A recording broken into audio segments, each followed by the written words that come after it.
All right, we're into part 2 of how to raise your frequency. And we are going to start with a practical plan that you can use in your daily life. It's going to raise your emotional frequency. It's going to be a structured approach, focusing on the morning, the midday, and the evening routines. This is part 2 of this series. If you've not listened to part 1, there's a lot of helpful things in there, so I will link that description in this video. Please go listen to that. It'll tell you some downloads you should be looking for. And it's all about raising our EQ. So let's start with the morning routine. And by the way, guys, feel free to tweak this to satisfy your needs because it's kind of like a daily budget. You're going to find when you're doing budgeting or anything in self-improvement, it's fine little tweaks here and there. Always don't be rigid. Be willing to change and make minor little adjustments to suit your needs. Let's get started into the morning routine. Okay, the morning routine, you want to start with intention. The first thing to do in the morning, gratitude reflection. Set your timer for 5 minutes. Write or think of 1 to 3 things you're grateful for that morning. I suggest start with 1 if you're just starting this and you're going to do this in the morning, something you're grateful for. It can be as simple as your cup of coffee, being able to actually breathe in and out the air, whatever it is. It could be even, I'm thankful for a new day, my health, and the love of my life. Then we're on to step number 2. For this, positive affirmations. Set that timer again and recite the affirmations aligned with the frequency that you're wanting to embody. For example, today I choose to radiate love and positivity. As always, feel free to tweak it to match the frequency that you desire. Okay, now, number 3 of our morning routine. Set that timer again for 5 minutes. And we're going to do mindful breathing or meditation. I suggest practicing deep breathing. You focus on the feelings of peace and joy, and then you count in on the breath count of 1, 2, 3, 4. Hold it, 1, 2, 3, and release, 1, 2, 3, 4. Hold it in, 1, 2, 3, 4. Hold, 1, 2, 3, and out, 1, 2, 3, 4. Pay attention to the rhythm of your stomach. You can use that timer to set it for 5 minutes. And if you do this, you're going to notice your whole body is going to calm down. It really does make a world of difference, and it makes you mindfully aware of the simple breath in you and how important that is. Just the thing we take for granted, stopping and focusing and bringing awareness to our breath. It only takes 5 minutes. Everybody should be able to set the timer for 5 minutes. You'll notice a difference. And number 5 thing in the morning, set that timer again for 5 minutes and decide on 1 high frequency emotion to focus on, like joy or compassion. And then write out a statement, an intention for the day. For example, I will approach every challenge today with peace, with patience.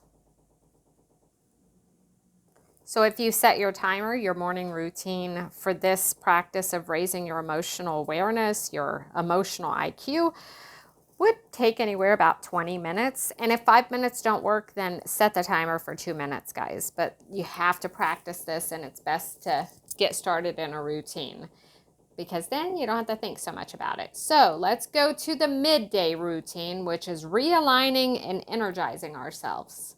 Number 1, mindfulness check-in. Set the timer 2 to 5 minutes. Pause and then look at your emotional chart and ask yourself, what am I feeling right now? And how can I shift to a higher frequency? If you're feeling low, take a few of those deep breaths and repeat a calming affirmation. Number 2 of our midday routine is practicing gratitude. So take a moment to appreciate something small around you. It could be a pleasant conversation, a nice breeze, a sweet smell of aroma, Whatever it is, make sure to jot it down so when you do your journaling in the evening, you'll remember the 3 things you're thankful for. Remember, if you're doing this, you have something for in the morning. Now this is your midday check for gratitude. It's the middle of the day. You might be getting tired, and it is time for some physical movement. So set that timer for at least 5 minutes. Take a quick walk. Do some type of exercise to refresh your mind and your body, whether it's a stretch or a walk. You have a lunch break coming up. So even if it's walking to your car, do it mindfully that you're giving yourself some physical movement.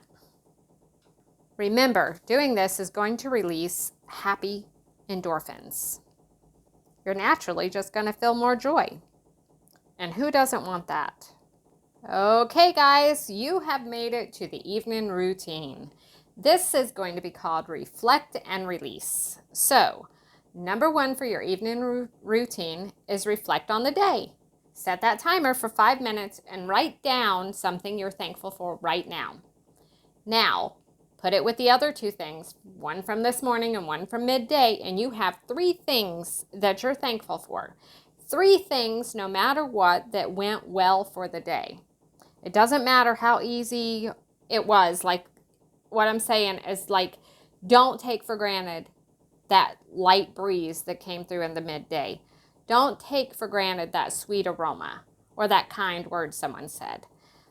Focus, because what we focus on grows. So what we're doing is practicing focusing on something to be grateful for. And guess what? We're going to have more to be grateful for.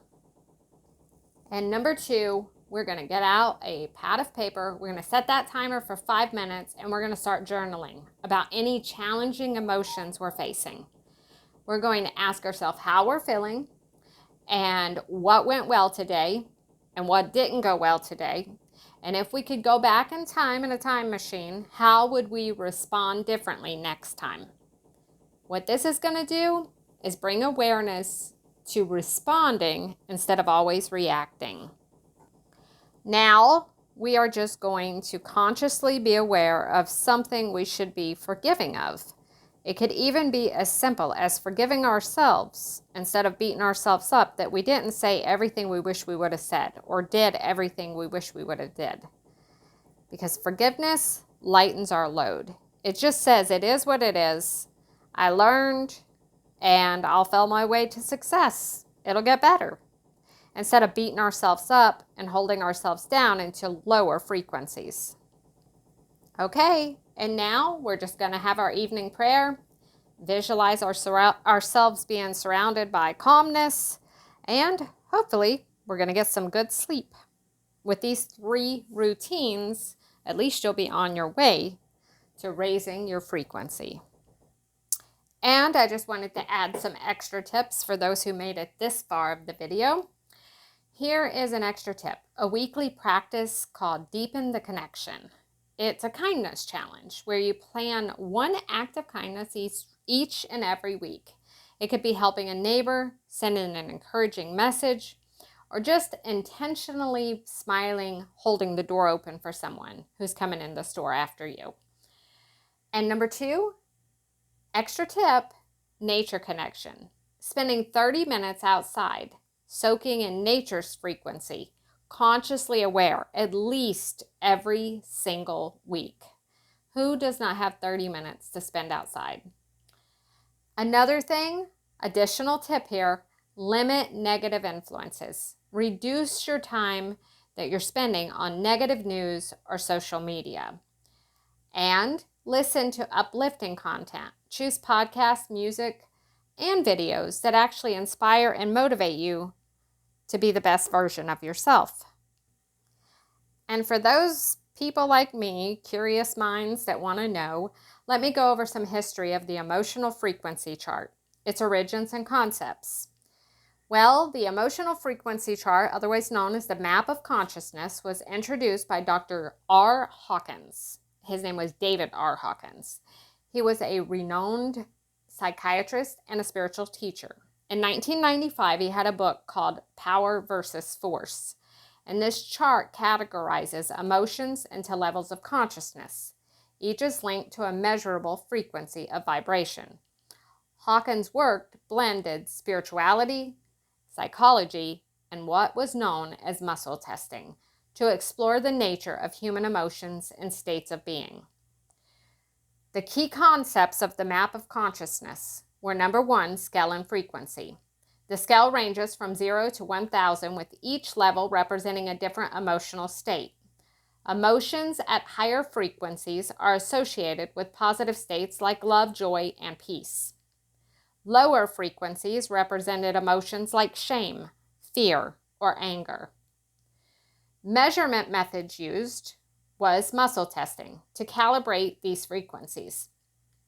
He proposed that each emotion had a distinct vibration, measurable through the body's response to stimuli.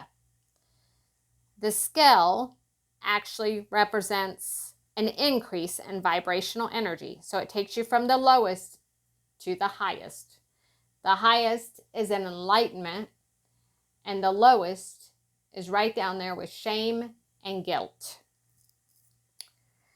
The frequency of 200, courage, is a pivotal point in a person's life. Below 200, emotions are often destructive or ego-driven. Above 200, they are constructive and empowering.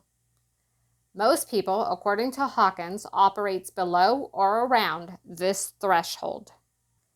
There has been scientific support and criticism of this method. Positive psychology actually noted that frequency measurements are not universally accepted in mainstream science, although Mr. Hawkins' concept aligns with research on emotional health and well-being. Higher frequency emotions like love and joy correlate with better physical and mental health. Vibration theory has been studied in quantum physics and neuroscience, suggesting that our emotions and thoughts influence our psychological state, actually have an actual indirect effect on our bodies. This is the vibrational energy that a person can feel in their body from the emotion that they're in. The criticism, the scientific rigor of Hawkins' calibration method muscle testing has been debated. Critics argue it lacks reproducibility and objective validation. However, many do find the framework practical and useful for personal growth and spiritual development, regardless of strict scientific validation. And anyway, a lot of times the spiritual can't be physical. Top emotions, enlightenment, 1,000 hertz. Enlightenment is the highest state of the map of consciousness. It represents pure consciousness, transcendence, and unity with the divine. Few individuals are believed to constantly operate at this level.